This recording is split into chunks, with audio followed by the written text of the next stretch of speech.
Bonjour à toutes et à tous, j'espère que vous allez bien. On se retrouve aujourd'hui enfin pour la vidéo sur la reconstruction d'ongles au polygel. Donc tout d'abord je commence par retirer toute la partie d'ongle décollée du lit de l'ongle. Donc je viens vraiment couper au plus court.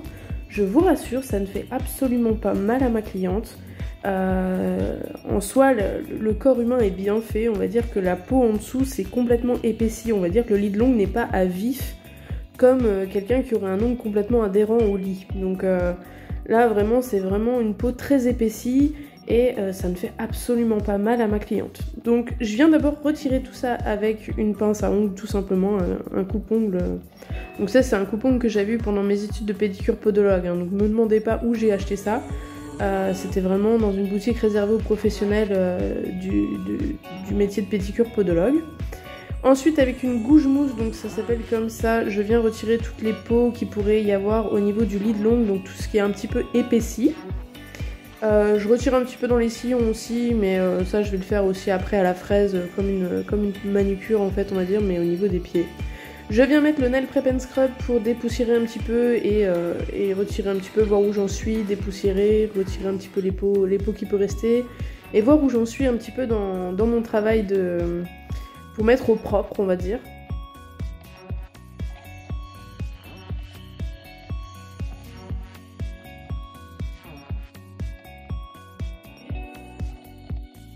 Une fois que c'est fait, je vais venir désépaissir donc avec mon embout. C'est pareil, c'est un embout que j'ai eu pendant mes études de pédicure podologue, donc ne me demandez pas où je l'ai acheté. Donc c'est un embout qui va me permettre de travailler aussi bien sur l'ongle que sur la peau. Il va pas chauffer, blesser ou vraiment faire mal au niveau de la peau. Donc je m'en sers aussi pour repousser un maximum les cuticules avec ma ponceuse à l'eau. Donc c'est la photo que je vous ai insérée. Je vous mets de toute façon tous les produits en barre de description, donc n'hésitez pas à aller faire un petit tour dans la barre de description. Je vous laisse aussi ma page Instagram. Donc voilà, n'hésitez pas à aller faire un petit tour là-bas. Donc je désépaissis d'abord l'ongle puisqu'il est beaucoup sollicité, il a beaucoup de traumatisme. Et ensuite avec mon embout olive de chez Pure Nails aussi, je viens repousser le reste de cuticule qui peut rester sur l'ongle et repousser un maximum la cuticule. Pourquoi je fais ça? Pour pouvoir récupérer un maximum de surface d'ongle, pour avoir une meilleure adhérence après au niveau de mon polygel, pour qu'il ait une plus grande surface d'adhésion, pour pouvoir vraiment tenir au maximum. Là, la vidéo, je vous la sors maintenant, mais la pause, je l'ai faite il y a longtemps. C'était avant le confinement, d'ailleurs. Je l'ai faite avant le confinement, donc ça fait déjà 4 semaines, et ça tient nickel. Je reprends mon repousse cuticule, donc c'est l'éradicateur de chez Pure Nails aussi, et je viens finir de repousser un maximum, de redessiner l'arrondi de ma cuticule. Avec l'autre côté de mon repousse cuticule, je viens gratter un petit peu ce qui peut rester de peau. Et ensuite, avec ma pince à cuticule, toujours Aloe by Pure Nails, je viens couper le petit jupon blanc, donc juste la dentelle que j'ai soulevée avec mon repousse cuticule et avec mon embout olive, pour vraiment couper ce petit jupon et retirer toutes les peaux qui pourraient me gêner par la suite quand je vais appliquer ma base, mon polygel, ma couleur, etc. Donc vraiment pour pas me gêner et pour pas pouvoir créer de décollement par la suite, je retire bien ce petit jupon.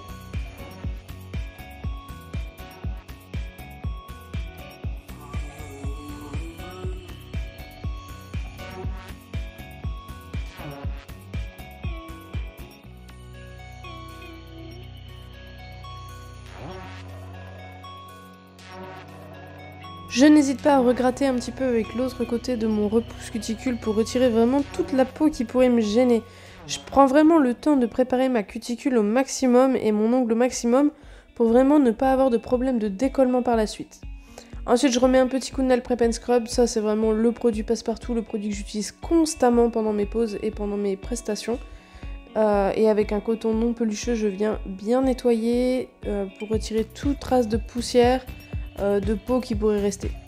Ensuite je viens prendre ma lime côté 180, donc moi j'utilise que des limes 2001 comme ça, et je prends le côté 180, donc le plus fin, pour venir griffer la plaque d'ongle quand même. Malgré le fait que j'ai passé la ponceuse tout à l'heure, je préfère quand même passer un petit coup. Par contre faites attention avec vos limes et cassez bien vos tranches. Là c'est une lime neuve et vous voyez j'ai mal cassé la tranche et j'ai blessé un petit peu la cuticule de ma cliente. Donc veillez vraiment à bien casser vos tranches au niveau de vos limes quand elles sont neuves Voilà, petite astuce, quand vous avez votre cliente qui saigne et que ça ne s'arrête pas, vous désinfectez bien. Donc là j'ai utilisé de la biseptine tout simplement. Donc je désinfecte bien, je nettoie bien et ensuite ce que je viens faire c'est que je viens mettre un petit point de colle à capsule. Je vous rassure, ça ne pique pas du tout, ça ne fait absolument pas mal et ça vous arrête le saignement instantanément. Par contre je nettoie bien ce qui peut déborder sur l'ongle, sinon vous allez forcément avoir des décollements.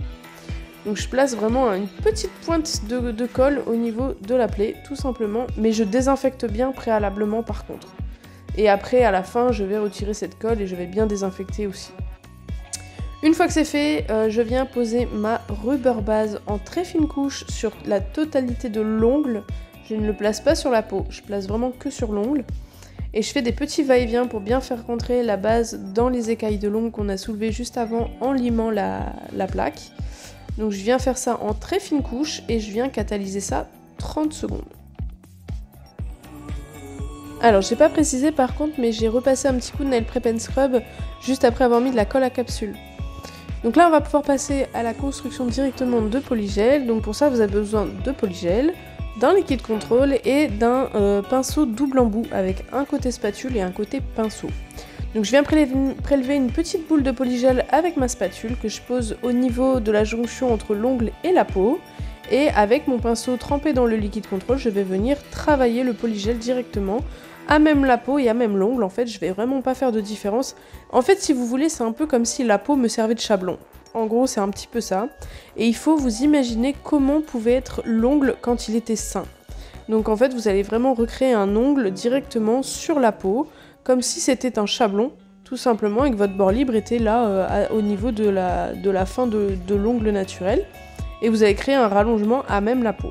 Une fois catalysé, vous ne décollerez pas cette partie de polygel qui est directement adhérent à la peau. Ça va vraiment remplacer votre ongle en fait. Faites par contre attention au niveau des sillons et au niveau des bords latéraux. Faites des bords latéraux pas trop tranchants. Il faut vraiment qu'ils soient un minimum arrondis. Donc faites pas quelque chose de trop tranchant, sinon vous risquez de blesser les sillons quand il y aura la repousse. Et même chose, ne faites pas un énorme rallongement. Moi là, le rallongement ne dépassera pas la pulpe de l'orteil. Parce que j'ai pas envie de prendre le risque que l'extension saute vers le haut et arrache l'ongle en fait tout simplement. Donc vraiment, je ne dépasse pas le bord libre, enfin la pulpe de mon orteil. Et voilà, comme ça tout se passe très bien. Je catalyse une première fois ma première partie et je viens faire ensuite ma construction. Donc en fait la première partie ça s'apparente un petit peu à l'extension, donc je fais vraiment un bord un peu plus long et fin. Et ensuite je viens vraiment faire ma construction en deuxième partie. Ça sert à rien de faire tout ça en one shot. Faites-le en plusieurs fois. Donc là je viens créer une arche assez harmonieuse pour limiter le limage par la suite. Après, privilégiez vraiment du polygel transparent pour pouvoir contrôler à chaque fois comment ça se passe en dessous. Tout simplement parce qu'après vous allez pouvoir juste enlever que la couleur et voir comment ça se passe en dessous. Si vous mettez un cover, un polygel cover, vous allez avoir plus de mal et vous allez devoir tout enlever pour contrôler que tout aille bien en dessous en fait. Donc privilégiez vraiment un transparent. Le polygel se catalyse 60 secondes et ne chauffe pas sous la lampe, donc ça c'est vraiment pratique aussi. Et ça peut se travailler à même la peau puisque c'est pas trop flexible. Donc voilà, ouais, privilégiez vraiment un transparent. Si votre cliente veut vraiment une couleur très nude, machin, qu'elle adore la couleur du cover pink par exemple, enfin voilà.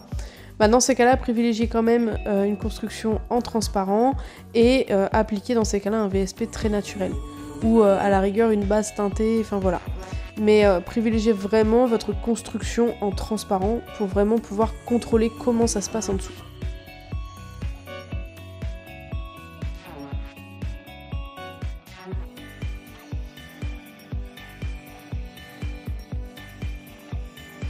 Donc vous voyez vraiment je prends le temps de le travailler, mais pour vraiment me limiter le limage après, j'essaye vraiment d'avoir une construction qui soit limite parfaite et qui n'ait pas besoin de beaucoup de limage par la suite. Pour vraiment me limiter le limage au maximum, puisque déjà que j'ai blessé ma cliente tout à l'heure avec la lime, si je peux éviter de limer, c'est encore mieux. Donc je viens dégraisser ensuite avec mon cleaner, donc c'est le gel wipe de chez Pure Nails, puisque le polygel a une couche collante, donc je viens tout d'abord le dégraisser pour pouvoir le travailler, le limer après. Une fois dégraissé, je vais venir d'abord m'attaquer avec ma lime au bord libre. Donc je viens redessiner un petit peu le bord libre, la forme de mon ongle. Donc ma cliente voulait un carré arrondi. Donc on a fait un petit carré arrondi, on a fait quelque chose de très naturel qui pouvait s'apparenter à son ongle naturel. Et ensuite je viens désépaissir au maximum avec le côté 100 de ma lime. Pour me mâcher le travail quand même, je viens utiliser mon embout. C'est le petit baril grain fin avec bout arrondi de chez Pure Nails. J'adore cet embout, que ce soit pour les mises en forme, les déposes, les retouches. J'utilise constamment cet embout là. Donc il est vraiment top parce que même à grain fin, il décape quand même pas mal. Et je viens vraiment me mâcher le travail avec cet embout là pour vraiment limiter le risque de blesser un petit peu plus ma cliente au niveau de l'endroit où je l'ai blessée tout à l'heure avec la lime. Donc je viens vraiment utiliser mon embout qui est quand même beaucoup plus précis on va dire que la lime. Donc voilà. Et ensuite je viens passer un petit coup de buffer pour lisser le tout et harmoniser un petit peu mon arche et mon bombé on va dire. Donc je viens bien tout buffer pour avoir aussi une couche la plus lisse possible après pour appliquer la couleur. Ensuite je viens utiliser mon petit embout, donc c'est l'embout nettoyage sous ongle, et je viens affiner au maximum au niveau des cuticules la construction pour éviter l'escalier au niveau de la repousse. Donc j'affine au maximum au niveau des cuticules et des sillons latéraux pour vraiment avoir une construction la plus fine possible à ces endroits-là, pour pas avoir d'escalier lors de la repousse. Et quand vous allez appliquer votre couleur, c'est quand même plus agréable quand vous avez quelque chose de bien fin à ce niveau-là. Je repasse un petit coup de nail prep and scrub pour dépoussiérer comme d'habitude. Avec mon petit coton non pelucheux, je viens bien nettoyer dans les sillons, au niveau de la cuticule, voilà, au niveau des peaux, au niveau de l'ongle, voilà. Je nettoie bien partout. Je repasse un petit coup de pince à cuticule si jamais il y a des peaux qui se sont redessinées avec un petit jupon. Quand on a passé la lime et l'embout tout à l'heure, quand on a limé notre construction. Donc ça vraiment n'hésitez pas à le faire, hein. Dès que vous voyez un petit morceau de peau, il faut vraiment l'enlever. Ça va vraiment vous faciliter l'application de la couleur et vous éviter une couleur qui va complètement... Enfin une cuticule et une peau qui va complètement boire votre couleur et qui va vous gâcher le travail en fait. Je redessine bien l'arrondi de ma cuticule avec mon repousse cuticule. Je redépoussière encore une fois. Parce que franchement la poussière c'est notre bête noire, vraiment prenez le temps de dépoussiérer à chaque fois, n'ayez pas peur d'utiliser trop de produits, c'est pas gênant, voilà, dépoussiérez vraiment bien entre deux. Et ensuite je viens appliquer ma couleur, donc ma cliente a choisi le magnifique rose hip de chez Pure Nails, j'adore cette couleur. Ça c'est une couleur que je peux pas me permettre d'avoir en rupture chez moi parce qu'elle marche tellement bien. J'adore ce rose, il est tellement beau, il est tout doux, très pastel comme ça, il est trop beau. J'ai certaines qui me disent qu'elles ont des petits soucis d'opacité avec cette couleur. C'est vrai qu'en une couche, elle est quand même relativement pas très opaque, mais ça peut se corriger en fait tout simplement en appliquant la couleur, en ayant le pinceau parallèle à l'ongle. En fait, ce que je fais moi, c'est que je viens vraiment me rapprocher au maximum des cuticules. J'en mets vraiment partout sur tout l'ongle. Et après je repasse un petit coup partout avec mon pinceau qui frôle à peine la couleur et avec le pinceau parallèle à ma couleur, à mon ongle, pour pouvoir vraiment avoir une bonne opacité. Avec mon pinceau à nail art, je passe au plus proche des cuticules pour rapprocher la couleur au maximum des cuticules et avoir une repousse un petit peu plus longue, on va dire, dans le temps. Je catalyse ma couleur 30 secondes. Et je viens appliquer ma seconde couche. Donc vous voyez, je me rapproche au maximum des cuticules. Là, je fais pas attention au fait que ce soit opaque ou pas opaque, d'avoir des traces ou pas de traces, c'est pas gênant. Le tout, c'est d'avoir vraiment une couche de couleur non catalysée partout sur l'ongle. Comme ça, après, ça va vous permettre de vraiment lisser votre couleur en effleurant juste la couleur et l'ongle avec votre pinceau à couleur, votre pinceau à VSP. Donc là, je me soucie pas vraiment des traces, etc. Je viens vraiment en mettre partout. Et après seulement, je vais lisser en passant partout, en effleurant à peine ma couleur. Vous voyez, là, je recharge un petit peu mon pinceau. Et à ce moment-là, je vais avoir vraiment un geste un petit peu plus léger au niveau de ma couleur. Et je vais vraiment pas appuyer sur mon pinceau pour avoir quelque chose de beaucoup plus opaque. Je passe bien partout pour éliminer les traces de pinceau qu'il peut y avoir. Et je recatalyse 30 secondes. Une fois que c'est fait, je viens appliquer ma finition, donc c'est la non-wipe de chez Pure Nails. C'est la finition brillante sans résidus collants, elle est vraiment ultra glossy, j'adore cette finition. Et cette finition-là, je la catalyse 60 à 120 secondes. Au plus elle va être catalysée, au plus elle va être brillante et au plus elle résistera aux rayures et aux chocs dans le temps. Donc n'hésitez pas à la catalyser 120 secondes sans problème. Je fais gaffe à bien l'appliquer partout. Je borde l'ongle aussi. Et je l'applique vraiment partout, je me rapproche des cuticules au maximum. Je prends vraiment le temps de l'appliquer bien partout et d'avoir un fil de lumière bien droit. Je la catalyse 60 secondes. Et ensuite je viens bien hydrater mes cuticules avec de l'huile à cuticule. Et moi j'adore finir avec un petit massage des pieds, c'est tellement agréable pour la cliente. Donc je viens mettre un petit peu de crème hydratante et je fais un léger massage. C'est pas vraiment du massage mais voilà. Je passe la crème quoi. C'est tellement agréable pour la cliente à la fin de la prestation. Bah écoutez, c'est tout pour cette vidéo, j'espère en tout cas qu'elle vous aura plu et qu'elle vous sera utile. Sur ce, je vous laisse sur un avant-après la pause. Je vous fais des gros bisous et je vous dis à bientôt pour de nouvelles vidéos. Bye bye les amis.